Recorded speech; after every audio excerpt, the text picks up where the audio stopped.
Տիկին Ալավերդյան, եթե կարելի է կենտրոնում մոդրեսիտորը։ Տիկին Ալավերդյան, հումանիտար այս խնդրի լուծումը դուք ինչպես եք պատկերացնում եւ արդյոք ձեզ համար տեսանելի է, որ մեր իշխանությունները այս խնդրի լուծման համար քայլեր իրականացնում։ Շնորհակալություն, ես հարցի երկրորդ մասից սկսեմ։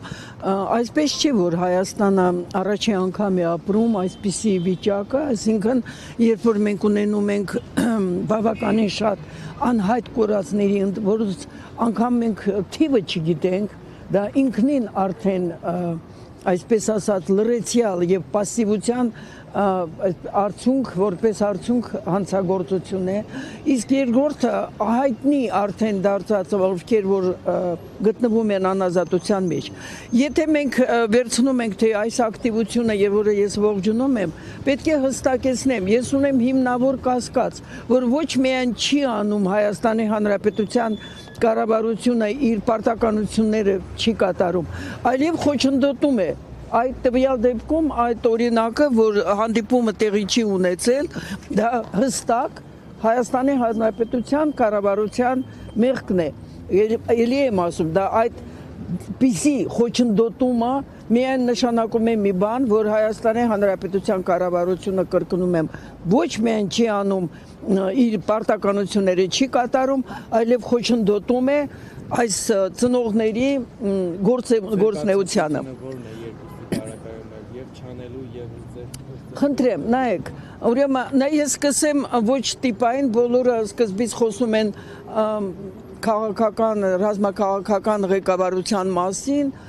որոնց հայտնվելը ընդհանրապես մշուշու ներքո է, թե ինչպես նրանք հայտնվեցին անազատության մեջ, ես կսկսեմ խոսել այդ բենզալցակայանի պայթյունից հետո, մինչ այսօր, եթե չեմ սխալվում, 22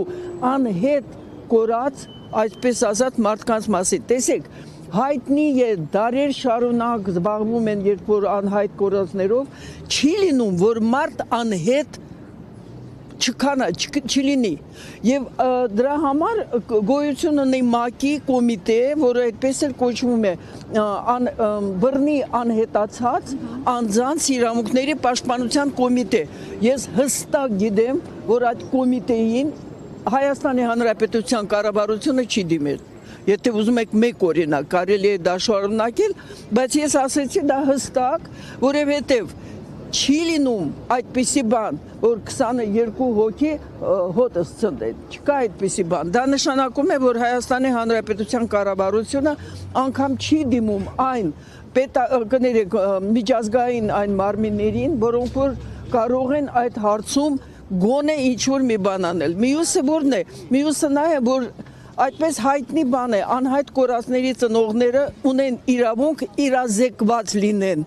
այն ամենի մասին, ինչ որ արվում է։ Խոսքը չի գնում գախնի ինչ որ օհակներով աշխատանքի։ Եվ դա տեղի է ունեցել Հայաստանում տարիներ շարունակ գործում էր այդպիսի մարմին, դա այսօր էլ նա գոյություն ունի, ժամանակին դա եղել էր ղեկավարը եղել է պաշտպանության նախարարը, այսօր ԱԸԾ-ի նախարարն է։ Հիմա ես գիտեմ, որ մի անգամ է թե ինչ է ընդունել են ծնողներին, դա բավարար չէ։ Երկրորդը, դա մենք խնդիր ունենք ինքներս մեզ հետ։ Հայաստանի Հանրապետությունում կարծես թե սովորել են, ժողովուրդը սովորել է, որ կարելի է խոսել խաղաղության մասին, միջև անգամ անմիտ ինչ-որ գրառումներ կան սոցցանցերում, չբարձրացնելով միակ հստակ հարցը, բա եթե այդքան բարեկամական գրեթե հարաբերություններ են, երբ եւ որտեղ է հնչեցվել անհայտ կորածների կամ անազատության մեջ գտնվող պետք է ասեմ, այնտեղ ընդամենը 2 զինգերի են այդ 23 հոգուց, մնացածները պատանտ են կամ քաղաքական կալանավորներ, այսինքն մենք հստակեցնենք, որ հայտնի Ռոբերտ Ամստերդամը ասել է մի քանի խողովակներ, որոնց որ պետությունը կարող է եւ հստակեցրել է, որ այդ խողովակները չեն օգտագործվում։ Ես իհարկե շատ վատ եմ ընդունում, որ հայկինը դիմում է Մեհրիբան Ալիևային, բայց մենք էլ պետք է հասկանանք, դա այն անճարության վիճակն է, որտեղ որ ինքը իր ամուսնու վերադարձը կյանքը գտնում է, որ շատ ավելի բարձր է, քան լռության մատնված, լռությամբ ընդունած այս Հայաստանի Հանրապետության կառավարության այդ